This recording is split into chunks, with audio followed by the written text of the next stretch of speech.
Lieutenant general गुलाम मुस्तफ़ा साहब, sir मैं I really want to take this thing, जिस तरह भी जनरल अशरफ सलीम भी फरमा रहे हैं, इन्होंने कंट्रीज़ का भी मेंशन किया। सर लास्ट ईयर ब्रीच तो हो गई थी जब यूएई ने अपना हाईएस्ट सिविल अवार्ड जो था नरेंद्र मोदी को दिया था। पाकिस्तान ने इसके ऊपर रिजर्वेशंस भी शो की, प्राइवेटली इसको कंडेम भी किया, लेकिन एक बार तो सेट हो गई थी। सो इस वक्त एक्सेप्ट करना कौन सी कोई ऐसी चीज़ है जिसको लेकर दोबारा एक थोड़ी तशवीश हम देखते हैं specifically on this side of the world नजर आ रही है? जी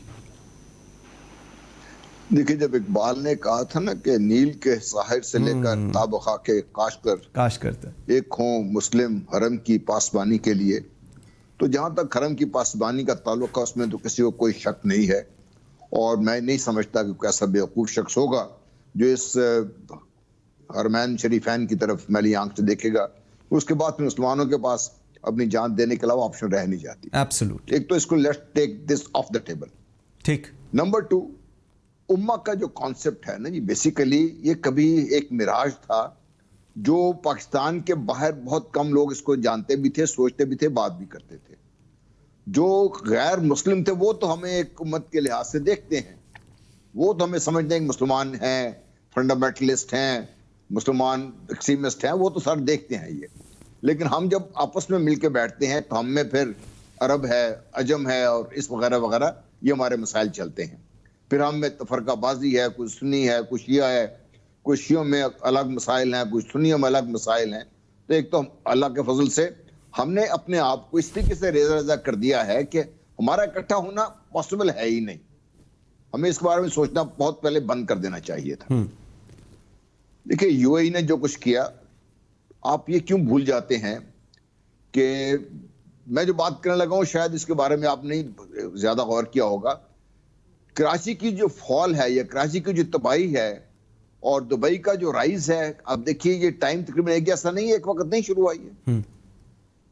आपको शायद ये अंदाजा नहीं है कि 2001-2002 में जब बलूचिस्तान में तखरीबकारी शुरू हुई और 2002 में भी स्पेसिफिक ये जो Balochistan so called liberation army है इसने काम शुरू किया, तो ये ज़बान ज़द आम था कि इसमें हमारे जो चंद ना समझ दोस्त हैं वो भी अपने जोर लगा रहे हैं कि गवादर ना बन पाए। ठीक। क्योंकि गवादर बहुत से लोगों को बहुत ज्यादा दुखता है। ओके। इसमें बाकी लोग तो आप छोड़ दीजिए, दुबई को बहुत दुखता है ये। ठीक। अगर ग्वादर ऑपरेशन हो जाए, अगर कराची पोर्ट ऑपरेशन हो, कराची एयरपोर्ट ऑपरेशन हो, तो अगर ये जब चीजें होंगी तो फिर दुनिया को उस तरफ जाने की जरूरत नहीं पड़ेगी। उन्होंने अपने आप को बहुत ज्यादा ओपन करके एक सोसाइटी बना के वो एक अपने आप को टूरिस्ट रिजॉर्ट बना के पेश कर दिया है। और अब वो उनको 2 मसाइल बने हुए हैं। एक तो जो ट्रंप साहब को इलेक्शन जितवाना है उन्होंने, नंबर 2 उनको जो ईरान की जो बॉगी है वो उनके ज़हन में खड़ी है। और ईरान भी कोई समझदारी का सबूत नहीं दे रहा। ईरान ने भी इन तमाम ममालिक जहां पर अरब ममालिक हैं इनके साथ जो मसाइल हैं उसके वो बढ़ रहे हैं दिन ब दिन। ओके, तो ठीक। इसलिए ठीक, मुझे इसमें कोई फ्रैंकली स्पीकिंग जो यूएई ने किया अच्छा किया, हमें क्यों इसमें मसला है? ये बिल्कुल सही। हमारा मसला ये है कि अब इजराइल आपके एक बोट राइड पे जाके बैठ जाएगा। आपके पहले भी काबुल से बैठ के उन्होंने जो 27 फरवरी को किया था, आपको याद होगा। ठीक। ओके सर, मुझे ज़रा ये चीज़ जनरल अशरफ सलीम साहब के पास है। जनरल साहब मुझे एक चीज़ बताइएगा, आपको याद होगा पाकिस्तान ने कोशिश की थी ओआईसी के फॉरेन मिनिस्टर्स की मीटिंग बुलाने की जिसमें नाकामयाब रहा। उसके अंदर यूएई और जो सऊदी जो थी इनकी बैक्ड, उन्होंने अपोजिशन की थी उस ग्रुप ने।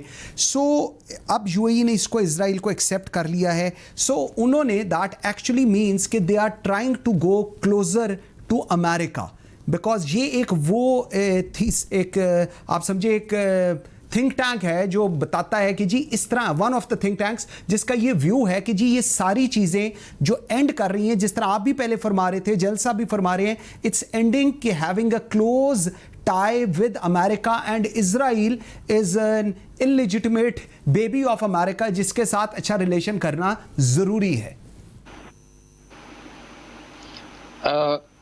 इस पे बात यह है कि दुनिया में इस वक्त जो नई रीअलाइनमेंट्स हो रही हैं, ग्लोबल लेवल के ऊपर जो रीअलाइनमेंट्स हो रही हैं, आप उसको जरा देखिएगा कि एक तरफ अमेरिका है, अमेरिका अपनी जो सुपर पावर शिप जो है उसको लूज नहीं करना चाहता है, और वो ये भी नहीं चाहते हैं कि उनके मुकाबले में कोई और सुपर पावर दोबारा उभर के आ जाए।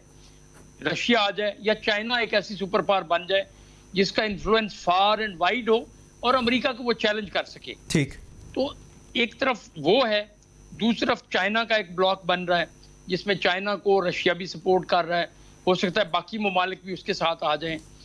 अब बात यह है कि हम देखते रहे मुस्लिम उम्मा को, हमारी बड़ी एक्सपेक्टेशन थी कि OIC ये करेगी वो करेगी। मेरा ख्याल है हमारी एक्सपेक्टेशन थोड़ी सी एग्जैजरेटेड थी, हमें इतनी एक्सपेक्टेशन नहीं रखनी चाहिए थी, जितनी हैं उतनी काफ़ी थी। मसला हमारे मुफादात हैं, मुस्लिम कंट्रीज़ के साथ हमारे मुफादात हैं, सऊदी अरब के साथ, इवन UAE के साथ हमारे मुफादात हैं। देखिए वहाँ पे बहुत सारे पाकिस्तानीज़ हैं जिनकी वजह से हमें बहुत सारा फॉरेन एक्सचेंज भी आता है, बहुत सारी यहाँ पे फैमिलीज़ हैं जिनका स्टैंडर्ड ऑफ लिविंग बड़ा अच्छा है, उसकी वजह से वो लोग पल रहे हैं। तो हमारे मुफादात ज़रूर हैं, लेकिन अभी ये जो नई सिचुएशन है इसमें देखना होगा। जन साहब ने बिल्कुल सही फरमाया कि कराची का उभरना या कराची का नीचे जाना दुबई से जब आप रिलेट करते हो, और इससे भी एक बड़ी बात पहले हो चुकी है। आपको याद होगा बैरूत एक ज़माने में बहुत बड़ा एक इसी तरह का अड्डा था, तजारती अड्डा भी था, कल्चरल वो भी था, वहाँ पे बड़ी अयाशी का अड्डा भी था वो। और वहाँ पे आपको ना बैरूत में American university of Beirut education का भी अड्डा होता था, बहुत बड़ा एक सिटी था। तो बाज़ लोग ये भी कहते हैं कि दुबई को उभारने के लिए बैरूत को तबाह किया गया।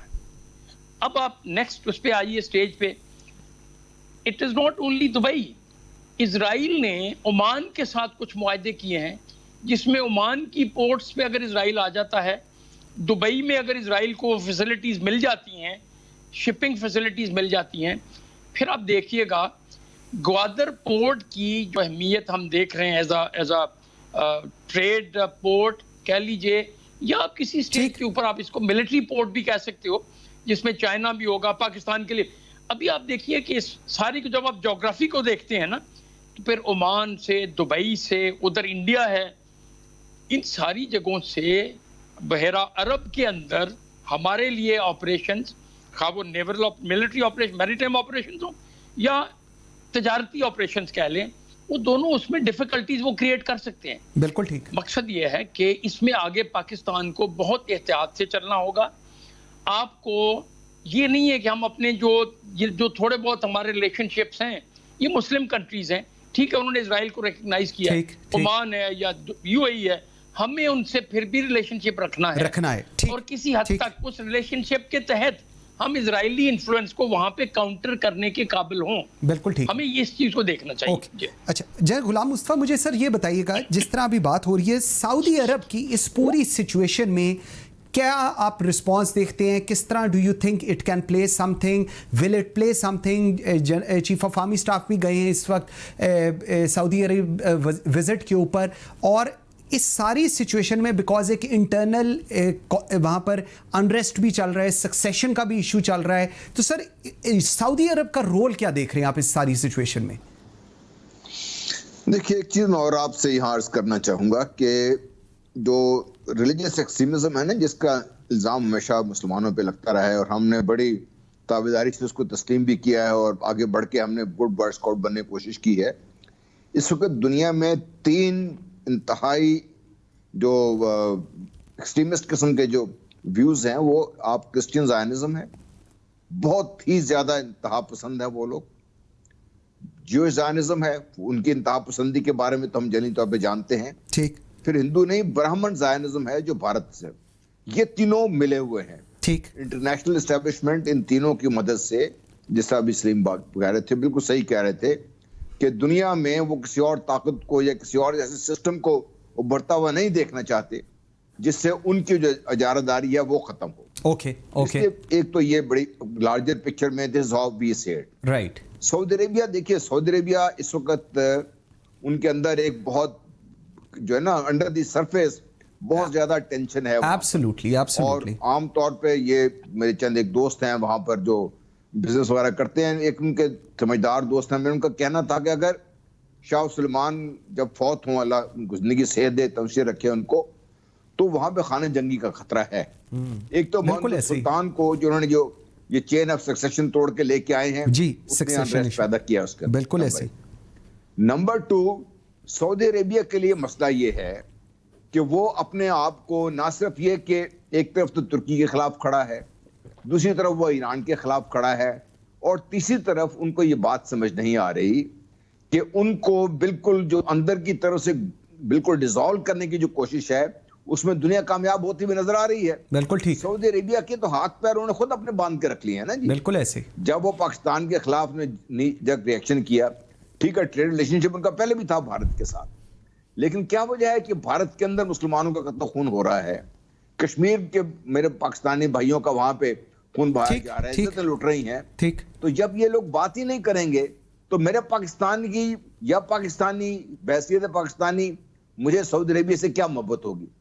सऊदी अरेबिया में आप हरमैन शरीफैन को हाउस ऑफ सऊद से ज्यादा करके देखिए। हमारे लिए बड़ा जरूरी है। और फिर सऊदीया के अंदर जिस तरीके से उन्होंने यमन के 3 मेजर जो ऑयल डिस्ट्रिक्ट उस पर कब्जा किया हुआ है, उनको ये देना पड़ेगा, ठीक, साफ देना पड़ेगा सऊदी अरेबिया को भी। Saudi Arabia is in a very serious and very big trouble.